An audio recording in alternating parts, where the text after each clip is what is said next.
Hello and welcome to Church at Home with Rachel for Wednesday, the 26th of July. Yesterday I talked about the Jason Aldean song, Try That in a Small Town. And I just keep thinking about that and the importance of what an artist says and how they say it and what the message that comes across is. And it keeps bringing me back to country music because, as I said yesterday, country music has been a huge part of my life for most of my life. For the last 40 years, I started liking country music when I was 12 years old. And the country music, well, somebody mentioned to me yesterday that, all of this stuff is corrupt. And I understand what he's saying. I also know that there are times when, even if it is corrupt, truth can be spoken and hope can be given. And regardless of what this particular artist was like as a person when he was recording, one of his songs, well, many of his songs really touched me, but one of his songs in particular hit me where I live. And that singer was Randy Travis. And so for those of you who know anything about country music, you'll know he had a stroke, a massive stroke several years ago, and he has been unable to sing since then. But one of the songs he released before his stroke, later in his career, was a song called Three Wooden Crosses. And it starts out talking about four people on a bus bound for Mexico, a farmer, a teacher, a hooker, and a preacher. And one of them was going on vacation, one for higher education, one was going to find lost souls, and one was, I think, going to find their own soul. And a truck comes out of nowhere and hits them, and on the road, there were three wooden crosses. And it goes on to tell the story of each of these bus riders who were on the bus. And at the end of the story, it talks about this preacher standing in his pulpit talking about this Bible, this blood-stained Bible he's holding in his hand.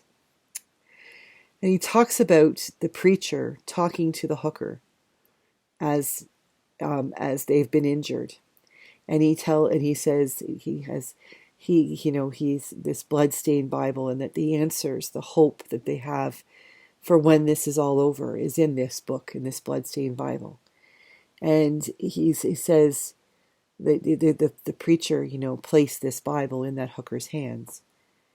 And then at the end of the sermon, he talks about, he gives thanks for God bless the farmer and the teacher and the preacher who placed that bloodstained Bible in his mother's hand. Of the four that were in that bus, the three that died, one was not the hooker. The one that did not die, that hooker, changed her life and raised a son who became a preacher, who learned the lessons that both the preacher and the blood-soaked Bible had to teach, and got up to share that good news with others. That story is a very powerful story for me as a preacher, and as one who truly believes that there is not one single human being on this earth that is not a child of God. There is not one single human being, one person, one child of God who isn't worth redemption, who isn't worth saving. And whenever I hear that song, it brings me to my knees. It brings me metaphorically to my knees in thanksgiving and in hope and in joy, that even for that preacher in his last moments of breath, he was able to share the good news that there was hope and there were second chances. And that in that hope that he gave to that hooker, who then turned her life around and raised her son, that he could share that hope with others. That's what I have always seen country music do in my life. Over the years, there have been so many songs I have recommended to other people. When you're down, listen to this song. When you're happy, play this song. When you are seeking and your heart is breaking, listen to this song. Country music has been a gift to me over the years, and I hope it has been a gift to others that when I have shared it with them. Because, as I said yesterday, country music, for me, has been a genre that spoke truth. And sometimes it spoke the happy truth, and often it spoke that deep, hard truth, that heartbreaking truth that we have to acknowledge. And there are pieces of music like Alan Jackson's Where Were You When the World Stopped Turning that spoke an incredible truth to a world whose heart was broken after 9/11, that called people not to be angry, not to be pissed off, not to go out and charge against those evil ones that did this, but called us to be a community, called us to recognize that some went to church and some sat alone, some just sat quietly, some went and hugged their family, that reminded us of who we are as individuals, who we are as a community, who we can be when we come together and we uphold one another. There have been times I have been embarrassed to enjoy country music. Like after 9/11, there was Mike Alan Jackson's Where Were You When the World Stopped Turning, and Toby Keith's response in a song that he used the word ragheads, and he went after the Dixie Chicks because they had the audacity to speak a truth that he and others like him didn't appreciate. But then in country music, we also have people, we have artists who are willing to recognize that what has always been, just because it has always been that way, doesn't mean that it's right or should remain that way. The Dixie Chicks are no longer known as the Dixie Chicks. They're known as the Chicks. The incredible music group with the beautiful harmonies that was Lady Antebellum changed their name to Lady A because they recognized that their very names, those two groups recognized that their very names brought people to a place that was not some place where people want to be, that people need to be. Holding on to a history that in some, not always, but in some cases seems to say that slavery and racism against black people is okay, that was a way of life, and what's wrong with that?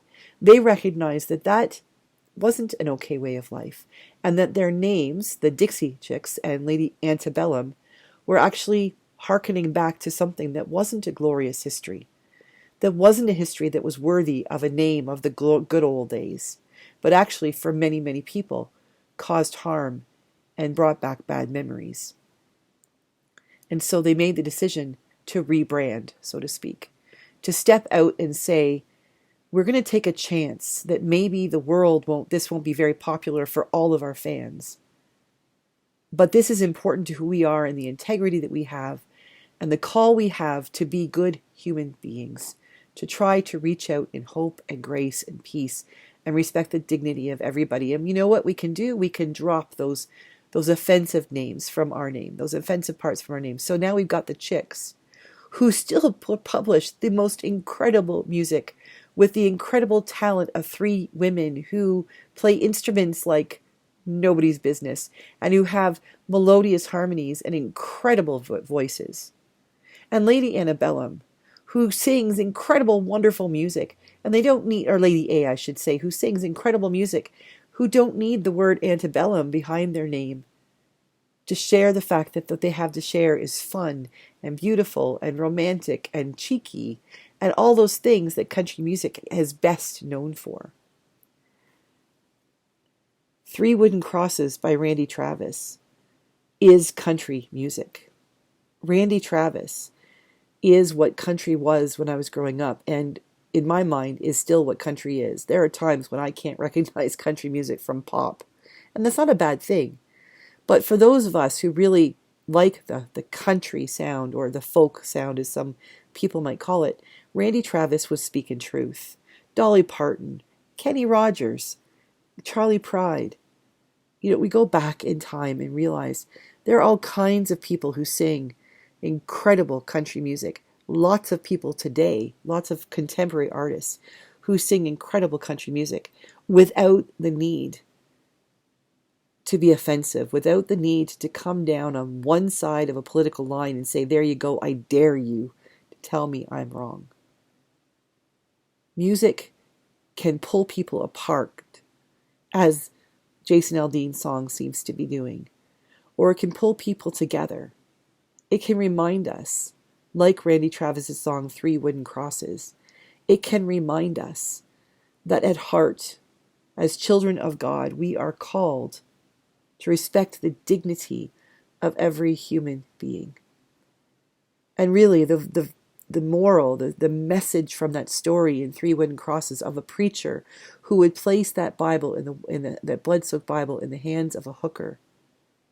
It wasn't, I don't believe in that story, the point was to prove to her that she was a horrible person who made horrible decisions and that she was going to go to hell if she didn't change her ways.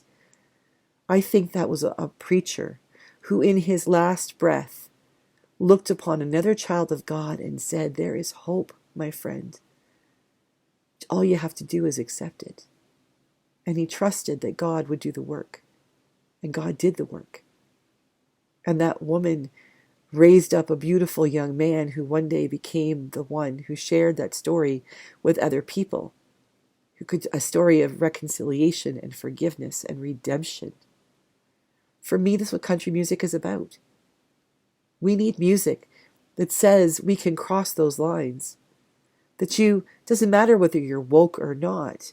We are all Christians. We're all citizens. We're all people who might need to recognize when we look into each other's eyes another child of God, so much like us.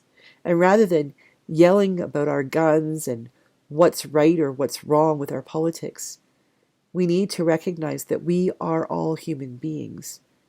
We all need love. We all need forgiveness. We all need redemption in one way, shape, or form. We all need to hear the good news. We all need to know that there's hope. So I'm not going to give up on country music. I'm just going to focus more on those messages, those songs that have messages that bring the world together rather than rip the world apart. I'm going to stick to the Randy Travises and the Three Wooden Crosses of this country world and see where those take me at the end of the day. How about you? Have a great day. God bless. And I will see you again tomorrow for Church at Home with Rachel.